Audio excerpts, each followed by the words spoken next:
Good morning. Good morning. Good morning. Good morning. I am Tamara Johnson. Sheely, good morning. Let me see where my trusty co-host is. We have been running this broadcast for the last 3 weeks now with candidates from the race to the United States Senate, the special election candidates that have run alongside me. And this morning we have two great candidates that are gonna join us. But let me see where my trusty co-hosts are this morning. Let's see. Robbie's here. Good morning. Morning. Glad you're okay. David's here. Yeah, good morning. David's here. Yeah, good morning, everybody. Hey, David, good morning. Good morning. Good morning, Robbie. Good morning, Hi. Tony. Hey, Hi, good David. morning. Good morning. So, yeah, we have two great guests this morning from the U.S. Senate special election. We're going to bring Mr. John Fortune, and I think I keep butchering his name. Robbie, how do we pronounce his name? I'm going to call him John if he lets me. Yes, please, And John. let him introduce himself. It's the spelling's a little bit, but I'm excited to hear his green vision. Let's bring him in. Good morning, John. Good morning. Welcome to the broadcast. Can we call you John? Sure, and you can call me John Fortune, fortune cookie, fortune teller. That's funny. What do you foresee in this upcoming Senate then? Oh well, I wish I had that crystal ball, or the tea leaves were clear. We are living in scary times here, and while I am favoring the two Democratic candidates winning, this is not clear, and it's going to. I'd like to see turnout eclipse, voter turnout eclipse that of prior runoffs, and it looks like we're set for that. I've spent close to 2 decades focusing on election issues, and I've been a regular attendee and videographer of the state election board and have watched a series of corrupt secretaries of state misrun that office and stand up for proprietary software counting our votes. I have a computer science background, and I fought against the old voting machines from the perspective of someone with a computer science background. And I fought in 2018 and 2019 alongside other folks with distinguished computer science backgrounds against the acquisition of these Dominion voting machines. However, I do want to say that I was surprised by our current Secretary of State, Raffensperger, doing the right thing in terms of calling for a hand count of the presidential race, and without risk limiting audits and hand counts of paper ballots, we can't have any confidence in the type of election system that Georgia has. But Raffensperger, to his credit, he did call for that hand count. He made a bunch of word salad, calling it a risk limiting audit and calling it a recount, but he did do a hand count of those paper ballots in the presidential race, and I think that's should be settled. Should have settled it, and unfortunately, we have essentially an attempted coup going on with all these lawsuits regarding the results of that race. The hand count should have settled it. And while there may have been minor irregularities, as there is in every election, I don't think they've weighed in to alter the historic Biden win in Georgia. That was a lot. Are you let me make it plain. Are you saying that from your computer science background and what you've experienced, witnessed, even here in Georgia, we've heard allegations of fraud before, voter fraud. It's not the first time, that the systems or software or both to some degree can be manipulated? Yes, we should not have acquired the computers that are used to mark ballots in the precinct. This was a waste of $70 million. We should have bought pens, and we could have done that for $500,000. And that would have been sufficient to hand mark paper ballots, and Raffensperger and the Georgia Republicans in both the House and Senate should be held accountable for the wasting of the $70 million on these ballot marking computers that are used in the precincts.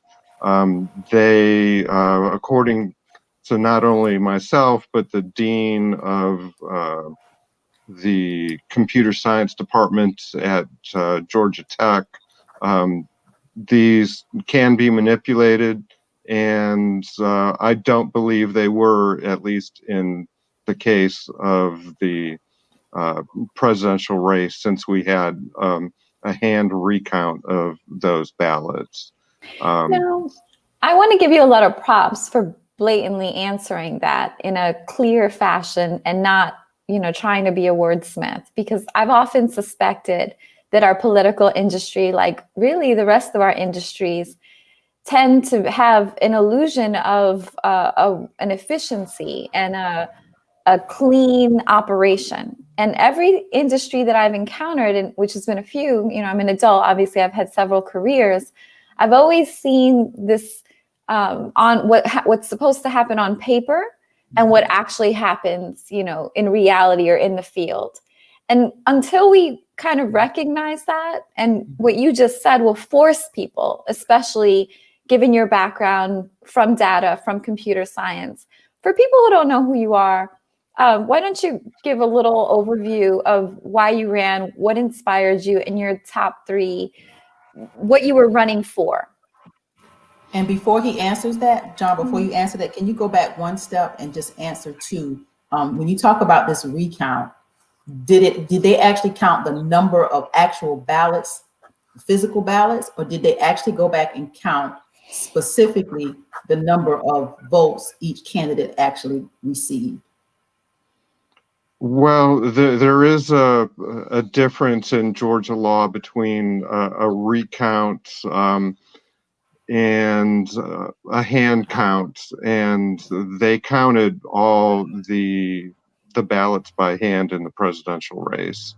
And a recount under Georgia law means rescanning of the ballots. And unfortunately, these ballot marking devices that were used in the polling places, they put a barcode on a ballot summary piece of paper that that barcode, let's say, it may have been rigged if someone, let's say, voted for you, Tamara, and the barcode may indicate a vote for Kelly Loeffler.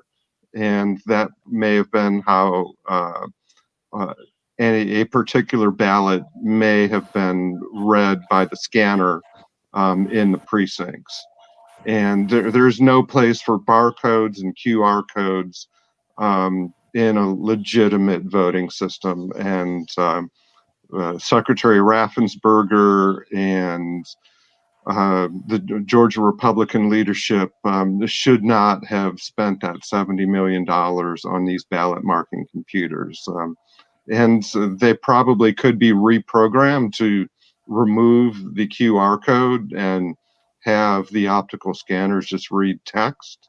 And if they're going to be retained, those ballot marking computers, while a total waste of money, should not print any sort of unreadable computer code on our ballots.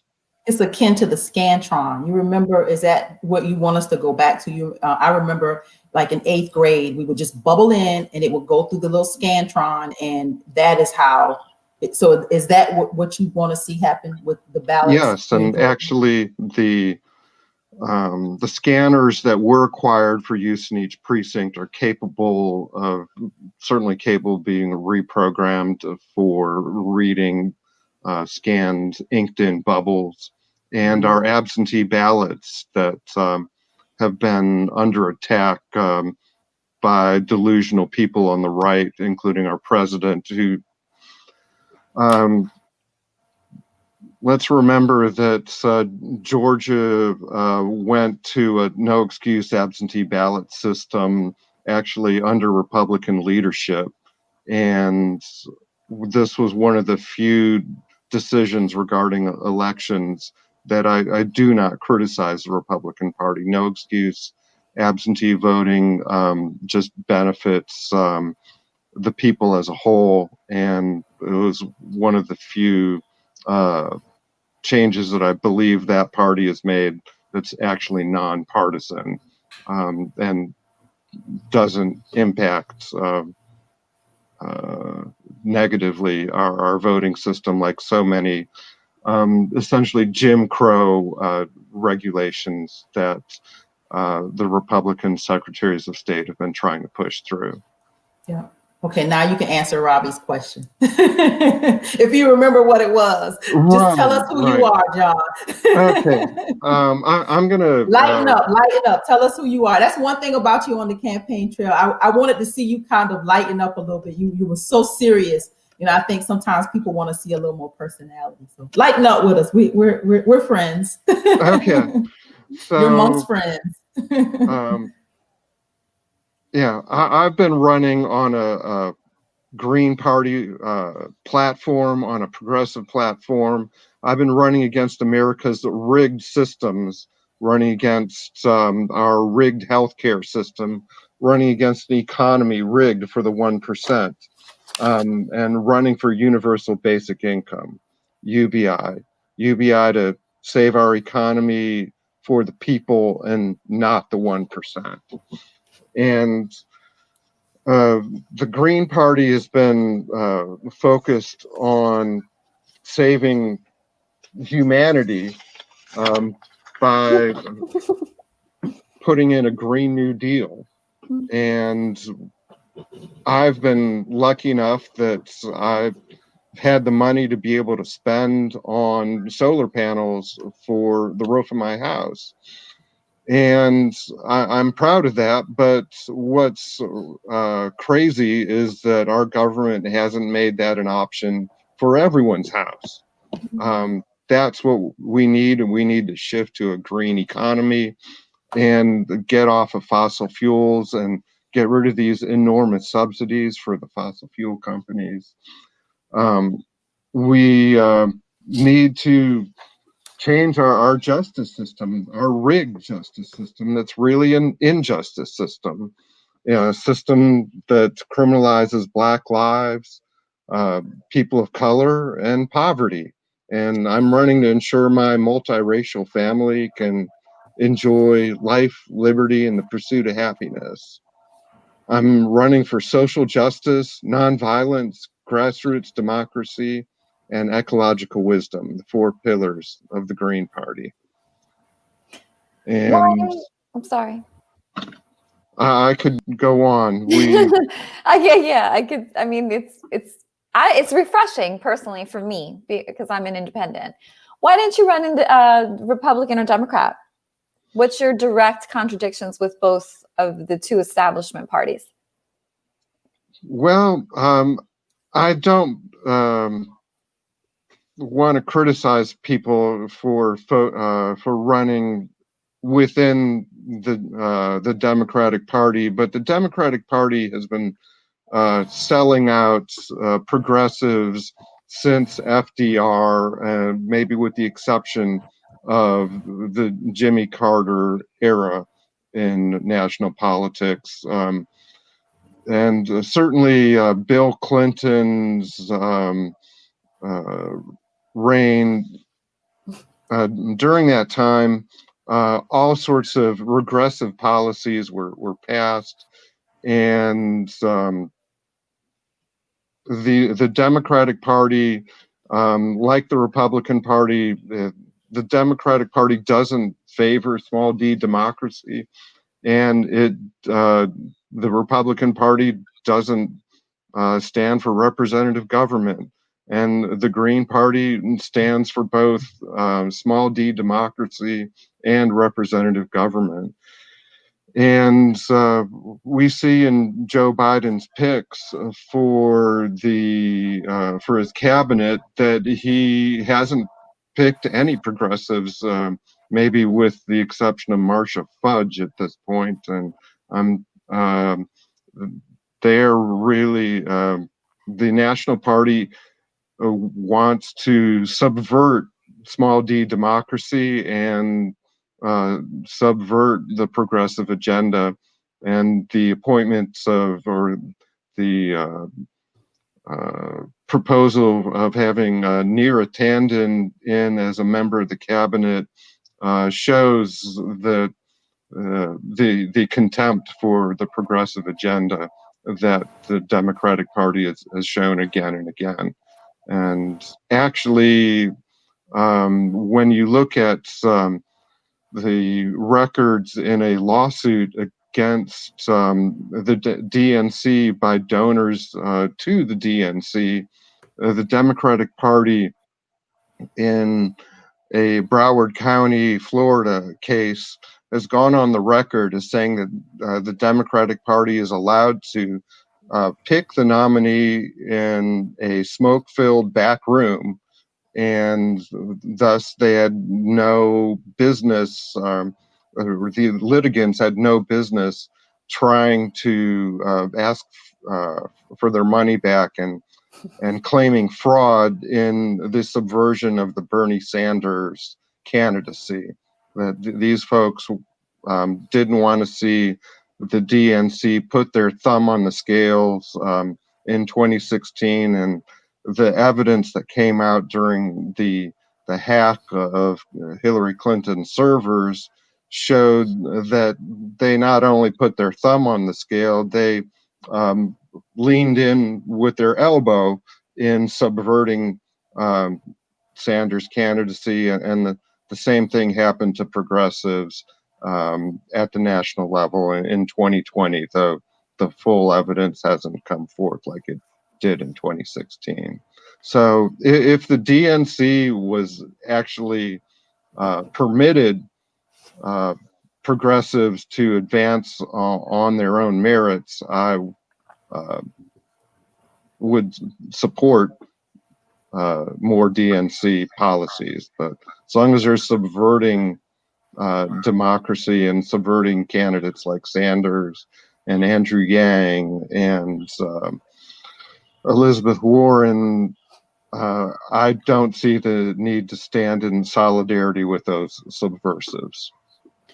What does the Democratic Party gain, I guess as an industry, as a second question, by, quote, subverting more progressive candidates like Sanders, Warren, Yang, and instead placing more establishment candidates like Biden, who has more ties to corporate, I think is what you're saying, instead of what you call a small d democracy?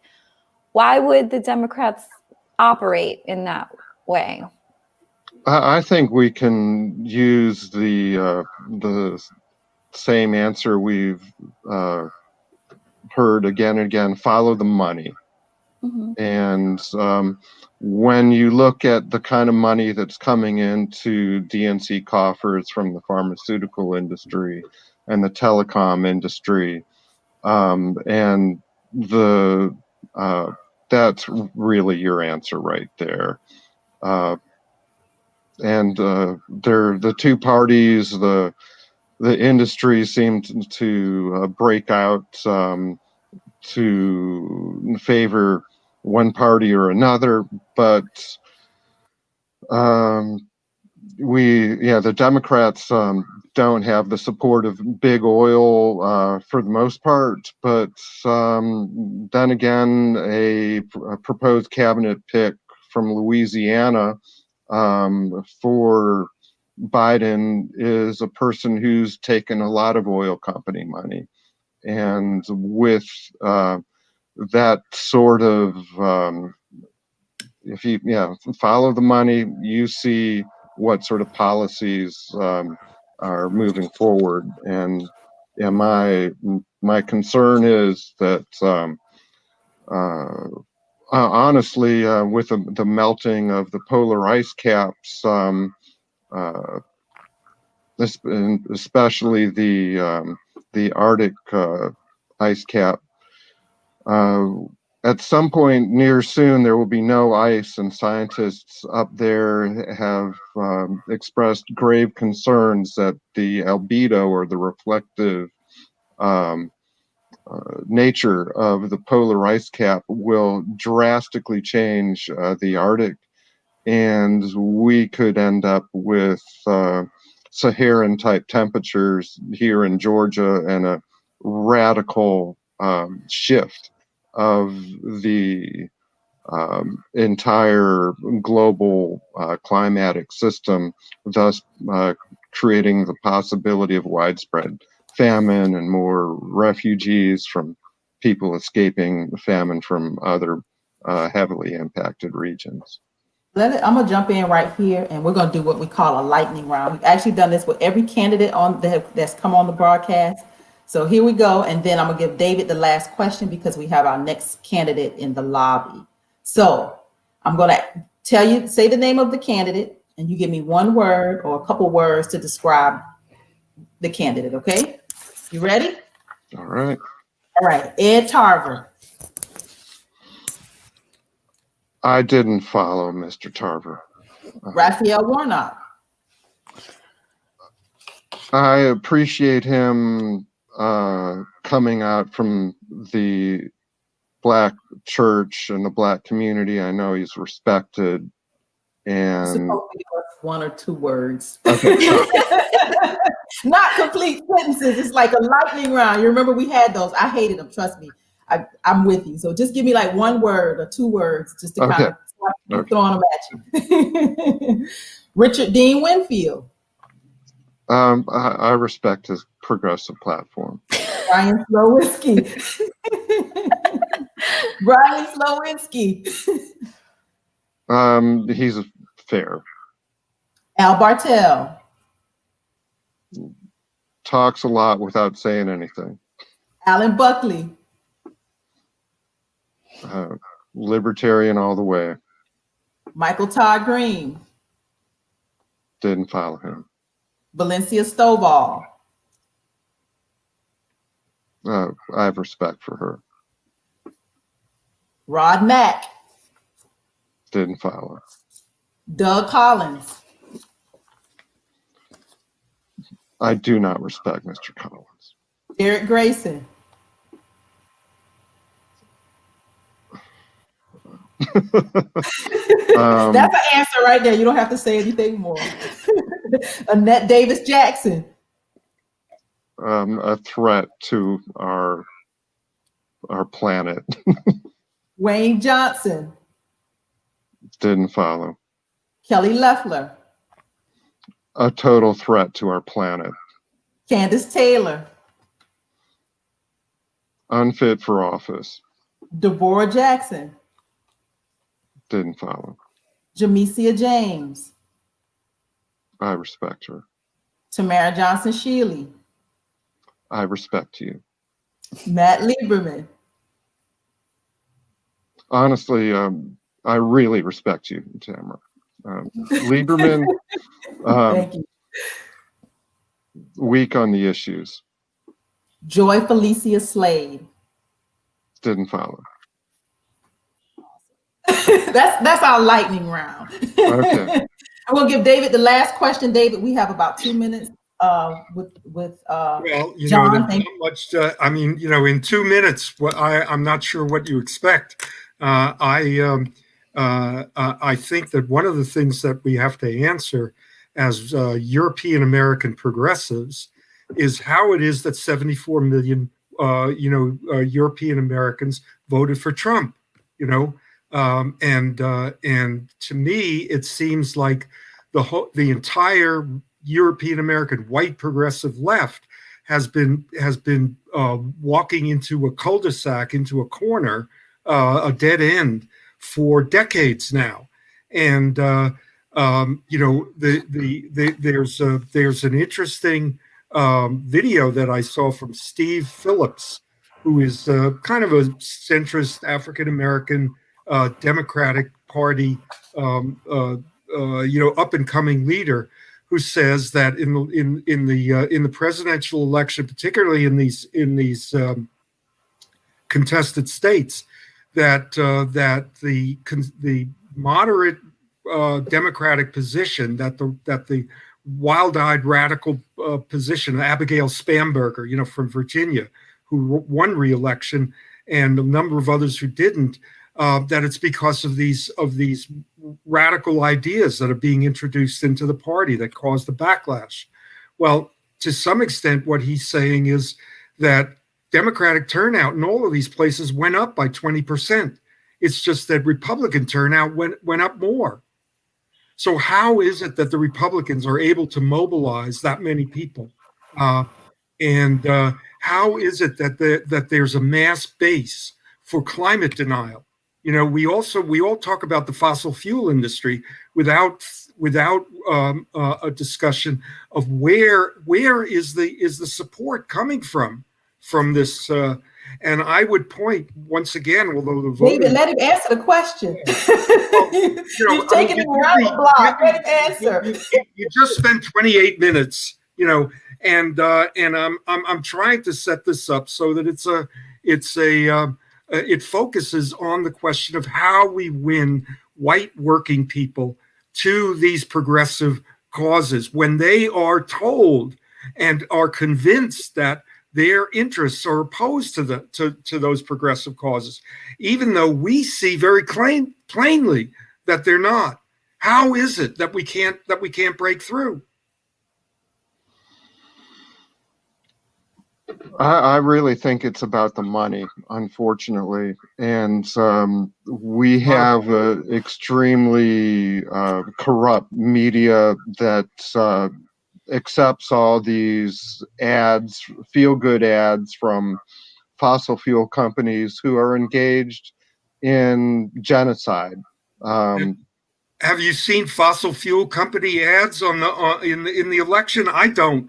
I see the messages coming across through the Republican Party. The message that the Republican Party is sending to white working people is: you are under threat from minorities, from non-whites, and your majority is under threat. And therefore, we have to shore up and maintain the white privilege in the electorate. They are excluding non-European Americans from people that they consider American, and I don't see anyone on the left really addressing that issue, which is the historical basis for this democracy. Every time I hear the word democracy, I want to put in front of it white supremacist democracy. That's the way that this country has been able to maintain the illusion of democracy.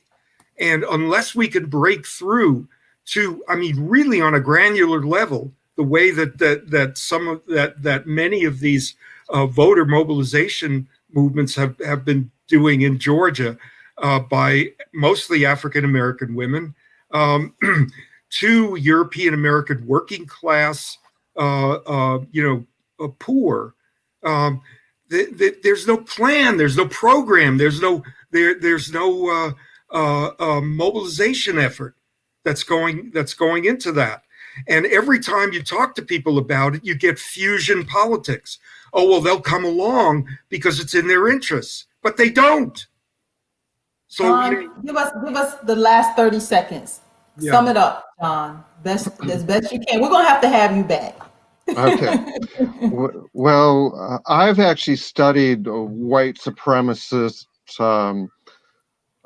movements. It's been one of my areas of interest, and I see the bombing of the Oklahoma City building just as one of many terrorist actions by white supremacists.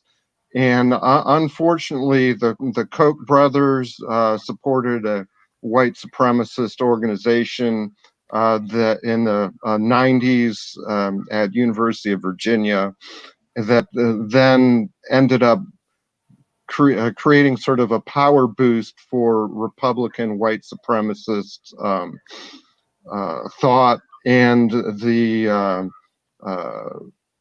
during once Obama was inaugurated, there was organized by Fox News and Republican interests this white supremacist wave through the Tea Party, and I ended up watching in early 2008 a lot of Fox News to see what they were saying, and they gave tens of millions of dollars of free advertising for the Tea Party. And those that dialogue then morphed during the Obama presidency into the reactionary racism that paved the way for Trump. And unfortunately, Obama allowed the FBI to not investigate the white supremacist movement and as So fully as it should have been. before we go, we're gonna bring you back in 2021. David, we got to get our next guest in. We're gonna bring John back. John, I'm gonna schedule you to come back in 2021. History, and you're tracing a history, and you're tracing money without giving an answer as to why poor whites and white working people are following this crap. All right, and we will continue, David. How to combat it? Okay, David. I'm getting a little frustrated here because yeah, you think? Well, I don't know who you're angry at on this panel, does not David. give us answers. It doesn't give us answers, John. We're going to come back to this. Work with you on that, okay? In 2021, I'd David. like to work with you. Yeah. All right. That's all. I mean, I think that there are some diagnostic tools that we can use and build a case. And then take it. It's the last mile. This is like vaccination. Okay, David, we got another guest. John, you are a friend to this broadcast. I want to say it was a pleasure to run alongside you in this special election to the United States Senate. I want you and David to connect. I'll make sure that the two of you do, so that in 2021 we could come back and have a real good conversation about white supremacy, white America, and what we need to do to bridge the racial gap in this country. So, John, I'm gonna lean on you to help us with that. I would love to work on this. This is a crucial cornerstone of moving forward, and we need to address this. Yeah, why are whites so susceptible to the stupid divide and conquer messaging? John, have you heard from the Warnock campaign? Have you heard from any campaigns? Oh, yes. But no, have they called me? No, they've not called me. You are a brilliant, dangerous man. It has been awesome listening to you. Thank you. Thank you. Thank you. And Yes. can I continue to watch this podcast? Yeah, just stay in the lobby. Bring on the next guest. Oh yeah, please stay in the lobby. It's Richard D. Winfield. It's live on Facebook too. You can comment. It's on YouTube, Facebook. Yeah. Great. Yes. Awesome. Thank you, John. We're gonna lean on you. You're one of us now. All right. We're going to figure out how to make this I'm work. reaching out. Can you see? I'm reaching out. There's Okay. David. Hug all you guys. Okay. Thank you, John. Thank you. All right, David, calm down. Stop scaring our guests. You have a friend. He's a friend. Yeah, of why this did you beat him broadcast. up? He's like one of your strongest allies. He's your dude, David. We need to talk about that, about the difference between a crucial and the crucial factor, you know. So that's the distinction, I think, that we need Now to. here's another white guy. Don't you beat him up too, David. Diplomacy, David, diplomacy. Tell him, Robbie. Well, you know, I wouldn't be so. Okay, go ahead. Let's greet our guest, David. We have a guest. Hi, Richard. Welcome to the broadcast. Hey, Good to see you Richard. again. Are we, Yeah, we okay? We had to calm David down a little bit. We didn't want him to beat you up too. Welcome, Richard. Yeah, I'm ready.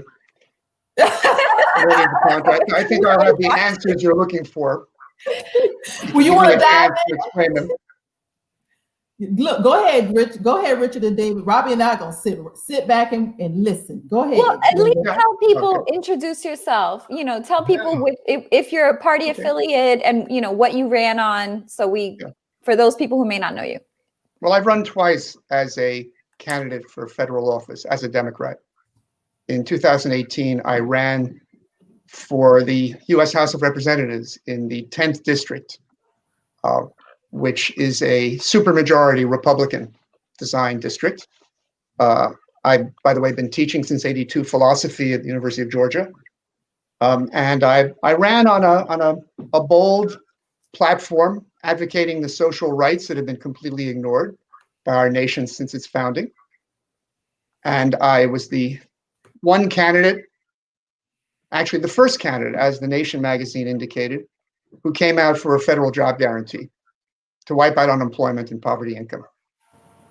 And I was defeated in the primary, which is an interesting story in its own right. And the Republican incumbent then walloped the winner of that primary, as he did this time around as well. And then I decided to enter the field again, this time in the special election, again advocating a job guarantee social rights agenda to address the unfulfilled social rights that I think have been hobbling our democracy from its inception.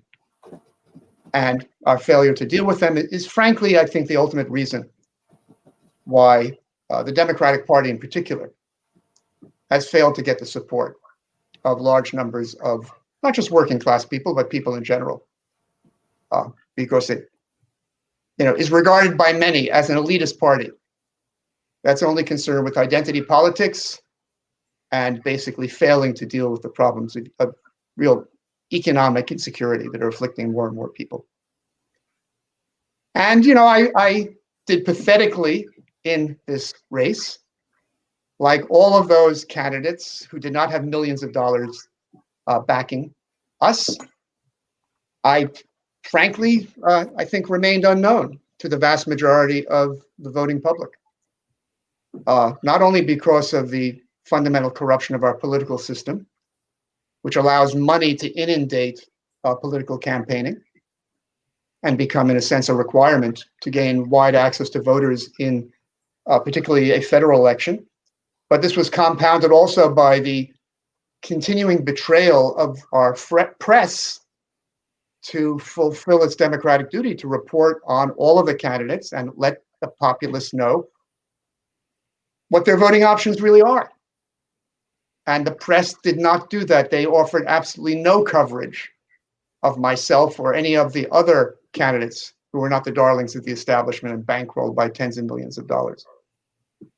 And on top of that, of course, we had a pandemic, which reduced the in-person events.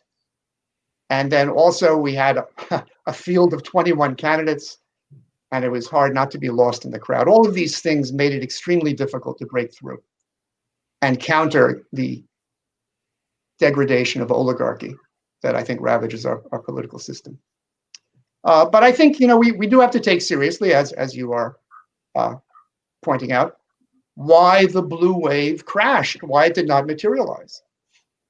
Why, indeed, Donald Trump got more votes than ever before, more votes than any presidential candidate in American history, with the exception of Biden, and why Democrats failed to take control of the Senate and increase their share of the House of Representatives, despite the fact we're dealing with the most incompetent, most deceitful, most corrupt, most personally repugnant, and in a sense, most treasonous president in American history, and a Republican Party that, with very, very few exceptions, has been his abject servile accomplice in largely assassinating our democracy.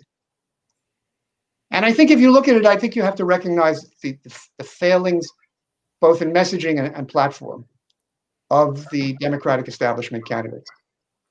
Because I think what we have to face up to is the fact that 74 million voters doubted that the Democrats were going to be offering them affordable health care. They doubted that Democrats were going to be offering the kind of relief to both employees and business that would make it possible to contain global warming and contain the pandemic without accentuating the economic misery of people. And in addition, they succumb to, in a sense, the weaponizing of the anti-abortion movement. And I think their ability to do so was not because Democrats were more progressive, but rather they failed to provide the job guarantee social rights agenda. First of all, we take Warnoff and Ossoff, who I am supporting, because I do think there is a difference between what they offer as a political possibility to what Kelly Loeffler and Perdue do. But they are not making a convincing case to the public that they are going to be offering a solution to our healthcare crisis, because they're doing nothing but remaining with the status quo of Obamacare and Medicare and Medicaid, all of which fail in a threefold way. They don't cover everyone, actually fourfold. They don't cover all necessary medical care. They don't get rid of deductibles and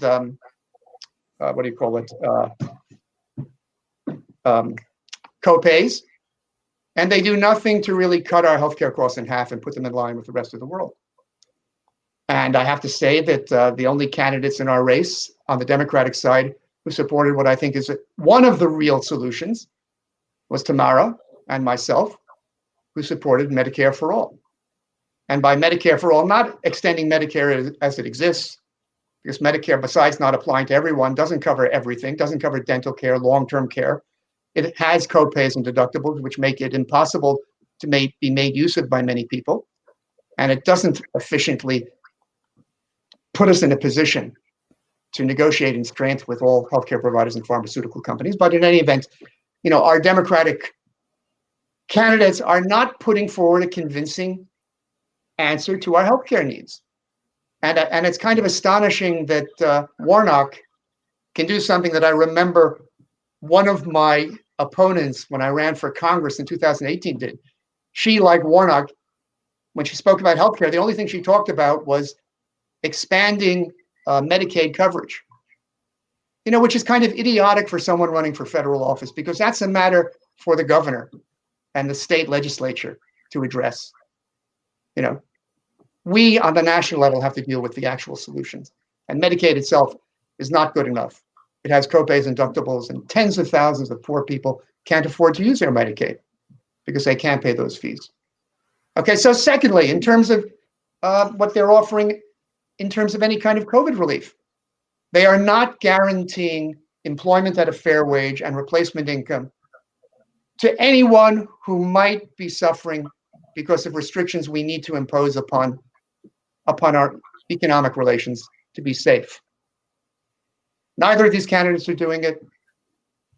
Biden did not. It was painful to see him in the debates against Trump, where Trump could say, look, you Democrats, you want to have a shutdown. And that means a shutdown where people are not going to have their livelihood. And that applies not only to employees, it applies to small business people, it applies to everyone. The Democrats were not providing a sufficient remedy, in particular because they're not providing a job guarantee at fair wages. And that also applies to all the objections that would be made by Trump and his various accomplices against any effort to mitigate climate change by saying, look, you're going to be shutting down the fossil fuel industry and people are going to be left without jobs. Well, we do have to shut down the fossil fuel industry by and large, but we have to have the New Deal part of the Green New Deal. We have to guarantee employment at a fair wage to anyone who loses their job because of climate mitigation and anyone who doesn't have a job in general. And that is the key to providing the genuine answer to having jobs in America for everyone who needs one, and not jobs at a poverty wage. And I think the Democrats also were very, let's say, cheap and thoughtless in advocating a living wage of $15 an hour. A $15 living wage is not a living wage. It's a poverty wage. It's not enough to remain with a roof over your head. You need at least $20 an hour, and it has to have two other features. It has to be adjusted to keep pace not only with inflation, but with the productivity gains of the nation, so that no one falls behind and we put the brakes on the increasing income inequality. And in addition, we have to guarantee to those who are not able to work the equivalent of a fair minimum wage starting at $20. That's what I have against John Fortuin and everyone who advocates universal basic income. Because universal basic income, whether it's the poverty level of Wang or the bettering level of John who wants $22,000 a month, that's still a poverty wage. And it leads us with a two-tier society of those who just have universal basic income and those who have universal basic income and income from work. Instead, we need to guarantee jobs to everyone at a fair wage, starting on at least $20 an hour, keeping pace with national prosperity. We need to have equivalent replacement income for everyone who's retired or cannot work. And that means we have to drastically increase our Social Security benefits, which are at a poverty level. Now, the third item I just want to discuss as another important way of breaching the weaponization of features in the Republican agenda is abortion. Because it's not an adequate argument to say that we need to support the freedom of a woman over her reproductive capacity. Because the anti-abortion movement is concerned with the status of the fetus. And you cannot neglect dealing with that if you're going to make any headway. And I think it's crucial to make an argument to show that actually we are most pro-life when we provide genuine reproductive freedom. And genuine reproductive freedom is not just a matter of allowing for abortion. First of all, if abortion is really to be a right, everyone has to have the means to have an abortion, which means Medicare for All has to provide coverage of all expenses regarding abortion and prophylactics and anything else. But in addition, if you want to have true reproductive freedom, you have to ensure that women and parents in general can afford to have the children they want to have. And that means not only do we guarantee jobs to everyone at a fair income, but we balance work and family by having paid leave, paid family leave, paid medical leave, paid parental leave of at least 9 months a year. We have to have child allowances. You need an extra $900 a month, according to the government, to bear the cost of having a child. In addition, of course, we need to have free public child care, as well as free public elder care. And in addition, we have to have free education at all levels. And that means free higher education. And of course, we also have to provide guaranteed housing for everyone. If we do all of that, then no one will face the need, in most cases, to even contemplate having an abortion. You'll not only have access to prophylactics and day-after pills, you'll have access to what you need to have whatever child you want. And then one can really say that when you establish genuine reproductive freedom, you will be reducing abortions to the minimum that is humanly possible, because if you ban abortion and leave work and family unbalanced, they're going to be abortions. They're going to continue. They're going to continue by the thousands and millions. And in addition, millions of women are going to be suffering unsafe abortions that will cause them to be maimed and killed. And that's how you can unweaponize the anti-abortion forces. And Democrats. Okay, John. Let me jump in. I'm sure David wants to jump in, and Robbie, I'm sure she's sitting on pins and needles too. But we're gonna do your lightning round, and then I'm gonna pass the ball to Robbie and David. So you ready? So the lightning round goes like this. I'm gonna call out the names of the candidates in our race. Please try. John didn't do too well at this. Try to give us one word or a couple words to describe the candidate in your opinion, okay? You ready?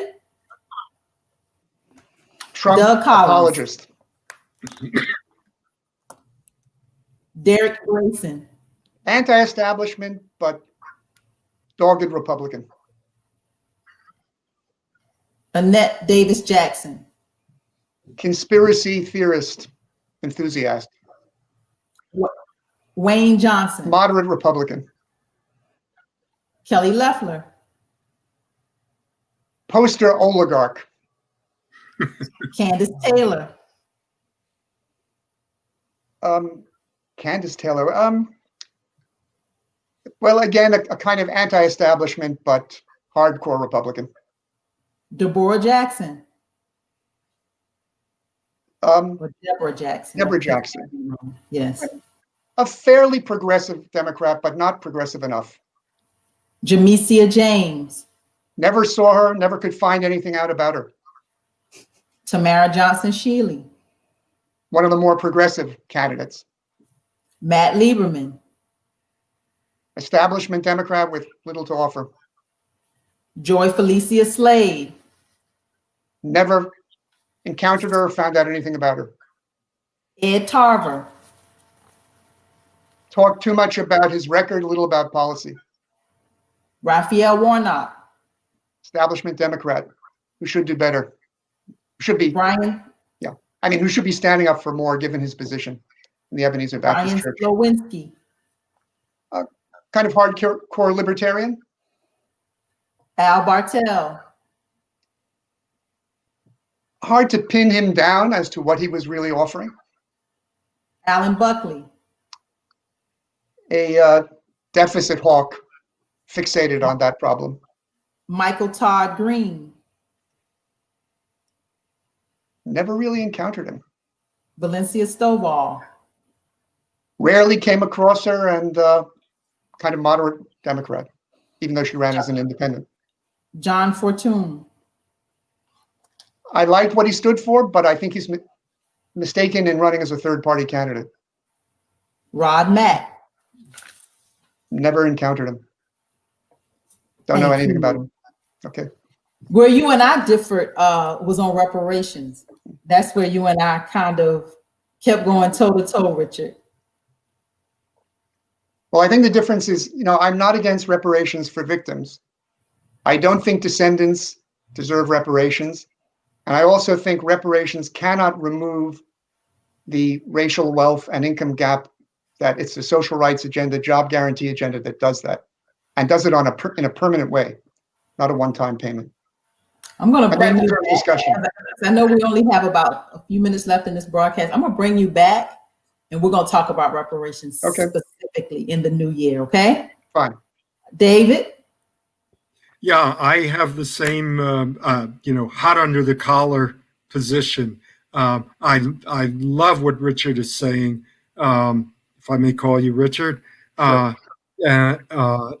I think that there is the problem that we face is that white supremacy sends the message, and it is the central issue of all of these campaigns, is that the Republicans send a white supremacist message to those 74 million people who voted for Trump, which is that the Democrats are setting your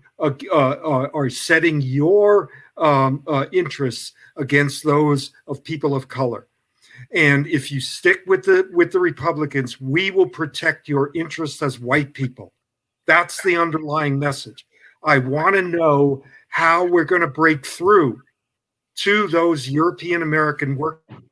I want to know how you break down, how you disaggregate this white race, which is exactly what you are saying under that code language of identity politics.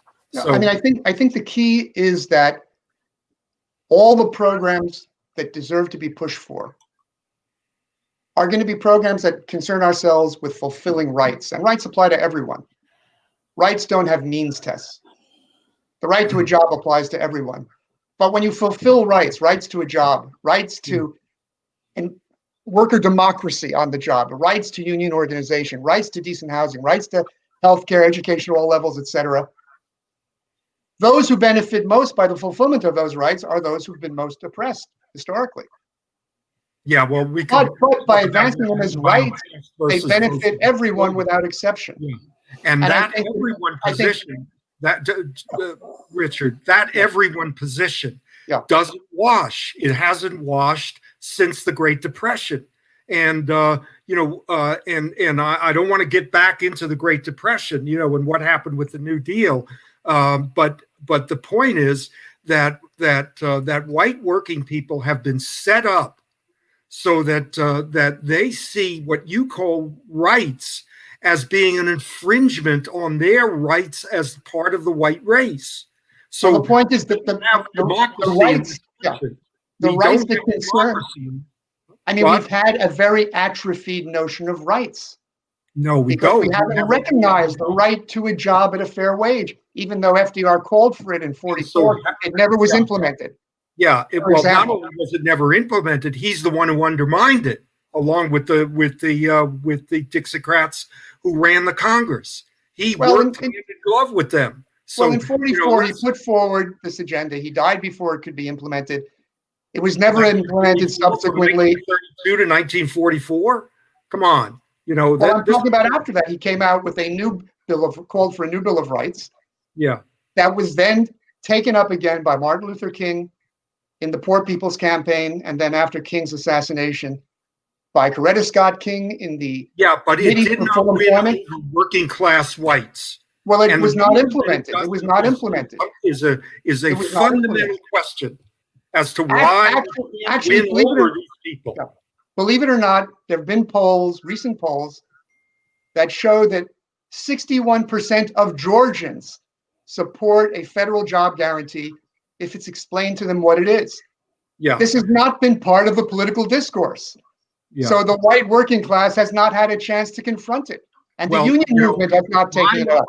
My response to that, Richard, is that the reason that it's not part of the political discourse is not because of the mainstream press, is not because of the hundreds of millions of dollars that have been poured into all of these races. It's because that progressive whites have failed to get the message across. And I'm not saying this to you as an enemy. I'm saying, I'm hot under the collar, right? I'm saying to you as an appeal. I'm begging you to come to grips with this question. It's not one of many. It's the central issue. If we're going to change the politics, but progressive Democrat of the way that Sanders puts it forward as a laundry list. This is the keystone. This is what keeps the system in business and in power. And unless we make it a priority, it's never going to get done. Black people don't have this responsibility. Latinx people don't have this responsibility. The only ones who have this responsibility are you, me, John Fortuin, and Bernie Sanders and the Democratic Socialists of America. And we have dropped the ball over and over and over again. I'm putting myself in that category, So I want to talk about that. I want to talk about how you disaggregate, how you pull those white working people away from their interests as whites. It's not that they're fighting against they're fighting their interests as whites versus their interests as workers. Well, right? First of all, the progressives you mentioned, so-called progressives, have not advocated a federal job guarantee. John Fortune doesn't advocate it. Bernie Sanders did not advocate it until this presidential race, and he hardly ever mentioned it. No one else advocated it. All right, Moreover, so none of them are advocating the other side of it. Fighting white supremacy among working class whites is to offer them a federal jobs guarantee. I think it's a key measure because a large part. I disagree. Listen, think of what's happening in social democratic countries in Europe, where there is no job guarantee. There's free higher education, free healthcare, a much bigger safety net, very generous unemployment benefits. But there is an increasing fascist movement, a nationalist movement, a populist movement, making use of the economic insecurity of people who are facing job loss, and having a job is different from being on the dole, in face of an inundation of political refugees who are coming in. I think the issue of jobs is a we key really issue. do need to have this discussion much more bearing down, on this question. You're going to Europe, and I'm a European historian. Okay. So, I know how the European politics has developed in the 20th century, but people in this country, European American working class folks, don't give a crap about Europe. Every time I'm raising it for the following reason. I'm raising it because social democrats in Europe, who you would consider progressive in general respects, have not advanced guaranteed jobs. And that is a key reason why you find a rising fascist movement in these countries. I would say that the reason that there's a rising fascist movement in European countries is because those same social democrats didn't fight for solidarity with immigrants who were coming in because of as a long-range consequence of the imperialism of European imperialism. So when I wrote a dissertation about this. My doctoral dissertation is about exactly this subject and the failure of the communists in the 1920s to come up with a good, clear case to make to French workers about the need to support anti-imperialist movements. And they veered from anyway. Even if they support them, if they cannot provide a remedy to the economic insecurity, which has as its ground zero the risk of losing a job. You see, David and Richard. Hello, David and Richard. Yeah. We're gonna have you back, Richard, in 2021, and we're gonna dive in. We're gonna have a whole hour. We're gonna dive in, and we're gonna take this conversation everywhere it needs to go. We're gonna let David navigate, because this is a conversation that we definitely need to continue. Robbie, take 30 seconds and give us some parting words, and we're gonna close us out. I think today was fascinating. I don't know the backgrounds from the two guests. But there is a commonality. There are 3 Caucasian men on here, but you all seem to have higher education, higher income, and be homeowners. And I would venture and wonder when the last time you spoke to a poor white person was. And if you do speak to a poor white person, please ask them questions. Don't sit there for 20 minutes and lecture or not engage. Ask questions. People like to be asked questions. They need to be asked questions. That's when they will voice their opinion, when they think you want to hear it. So we seem to have not only a blind spot on our elite Black politicians, but perhaps there's a blind spot and different demographics even among the white folks. That being said, that might be the reason why I get these documents on my front door, because you can't leave it in my mailbox because it's not allowed federally. And what this says is go vote, but vote. All the candidates we've had are critiquing both establishments. And in essence, what we might have is a political industrial complex, but it's because you're not talking to poor white people, and none of you are poor whites. Have a good night. And on that note, I am Tamara Johnson Shealy. You can find me at tamarashealy.com. You can find Mr. David Slavin right here on Facebook at Acknowledge the Divide. You can find Ms. Robbie Caban on her website, robbiecaban.com. Every week, we give voice to issues, activists, and activism right here in the great state of Georgia. Richard, you are a friend to this broadcast. It was a pleasure to run alongside you in this special election to the United States Senate. And I want us to definitely connect because in 2021, we definitely want to bring you back early and let's continue this conversation. So thank you for being our guest today. Thank you. I look forward to it and conversing further with all three of you. Thank you. Thank you. Have a great week, everybody. We'll be back. And amen to Robbie on that.